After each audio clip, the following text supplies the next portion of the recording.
My first top tip about communicating with patients is to listen.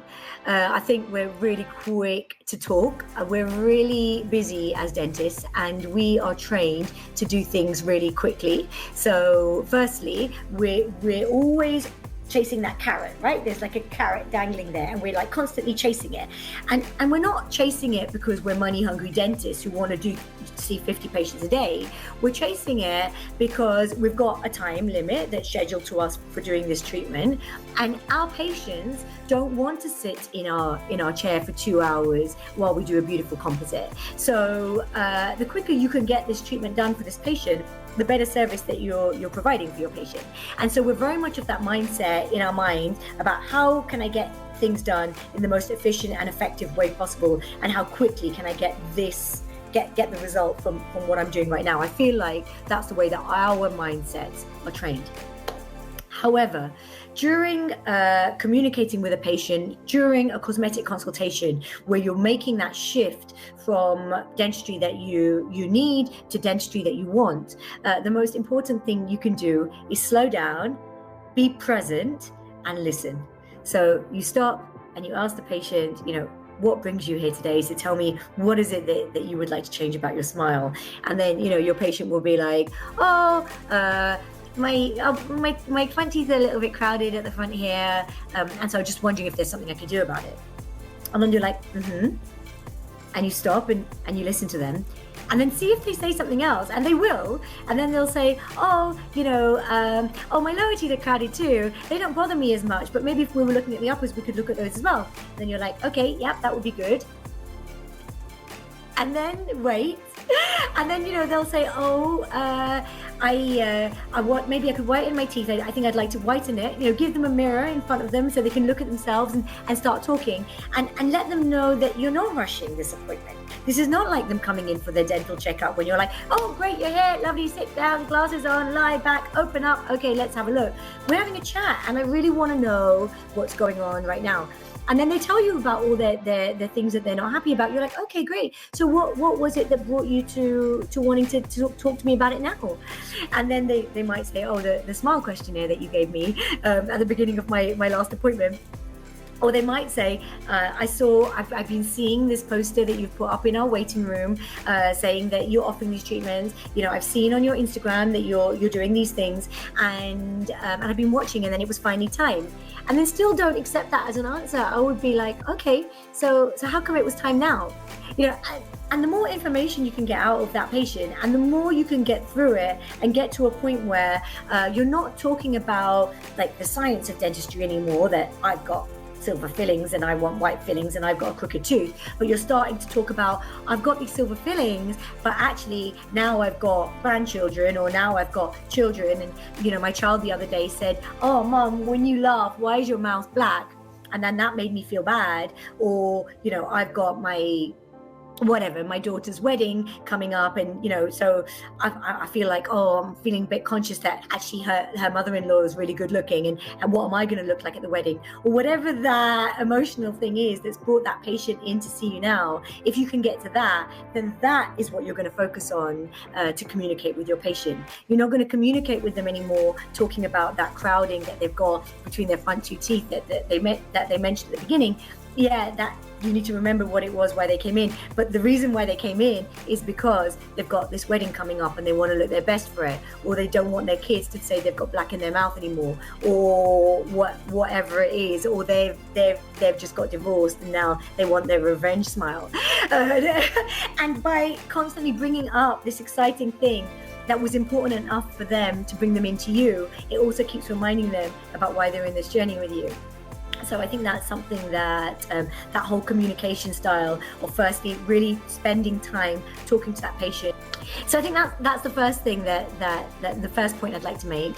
I think also giving your full attention to the patient is a really important way to communicate. And it feels like I shouldn't need to say it, but there's just way too many dentists that kind of start the conversation with their back to the the consultation with their back to the patient. Being personable and communicating with your patients by looking them in the eye while you're talking to them, again, shouldn't be something that we need to say, but it's something that I think is overlooked far too often. Like literally, turning around, full body, facing that patient, looking at that patient, giving them your full attention and looking them in the eye and talking to them, not while you're jotting something down or whatever else. And it is important to make notes while your patient is talking to you. And I always train my nurses. So in the cosmetic consultation notes that we have, one of the first bits is nurses' notes. And I say that while I'm talking to the patient, while we're just talking about their life and they're telling me about the musical instrument they play and the wedding they're going to and the holiday they've been on, I've got my nurse typing, and I tell my nurse, you don't need to type in perfect English, and what you write doesn't need to be legible. But I do just need you to type everything you hear. So the nurse will be writing in the background while you're doing your consultation, and just join. So you should be able to give your patient all of your attention, and that's a really great way to improve communication with them. So that's around the beginning of the consultation, and then you're going to go and you're going to do your exam. And really important to vocalize while you're doing your exam what it is that you're doing. I went to see one of our hygienists, and I saw her do a oral cancer check on me, but she didn't tell me that she was doing that. And afterwards I was like, do you know how much you just missed a beat on that? Because patients love it. Like, when I look and I do look at their soft tissues, and then at the end I'll say, oh yeah, no signs of oral cancer, and they'll be like, oh, what? I didn't know I was coming to have that checked today.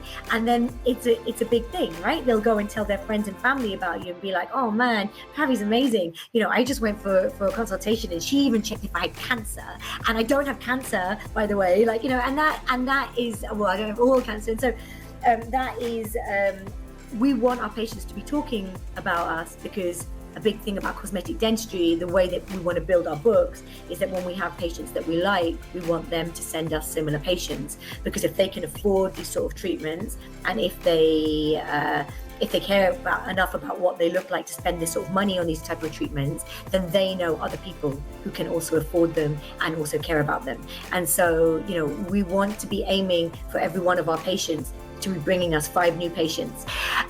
So yeah, while you're doing the consultation, make sure you're sharing what you're doing so that your patients can see how much of an expert you are and how many things you're checking. They love that. They love that you check more than the average dentist. And then if you've got a scanner, obviously by bringing up, so yeah, you scan, and often I'll scan while I chart through scanning so that it's done, and then at the end of the appointment it's there and we can start pointing and screen, like, zooming in on things and showing the patient. And then we take a series of photos for every patient. And then at the end of the appointment, I think a really key thing with communication is showing patients rather than just telling them. So you want to have your photos up, you want to have your x-rays up, you want to have your scan up, you want to have all these visual aids, and everything you're saying, show them, because patients don't listen to us that much. Like, they will zone out and zone in, and they won't understand everything we're saying. And so if you can show them, then the communication will be better. And then I guess the final bit in communicating is the different softwares that we've got for imaging. Maybe you could portray what it is that you're trying to talk about better by using software. I use Photoshop. We've got an airbrush app that we use that I can show you guys, and obviously there's many other softwares out there that you could communicate. Quite often I'll be like, this is you with 4 veneers. You want 4 veneers? Okay, great. I think you should have 10 veneers. Let me show you 4 veneers. And then I put 4 veneers on Photoshop for them, and they say, oh, that looks great. And I'll be like, let me show you why I like the 10 veneers. And then I'll Photoshop that, and then they'll be like, they can see how much better it is. Or they'll be like, I don't really want the gum lift. To be like, okay, let me show you with and without the gum lift. And then they can see the benefit of what I'm saying, so it doesn't sound like I'm just selling them 10 veneers with 3 teeth gum lift and lower ortho and 20 grand please, but actually we're starting with what they wanted, something small, slowly building up and building value, kind of like when you go to buy a car and you think you're just going to spend whatever, 20 grand on your BMW, and then you end up spending 35 because you say, oh, actually I do want the heated seats, and I do want the electric mirrors, and I do want all the other bits and bobs.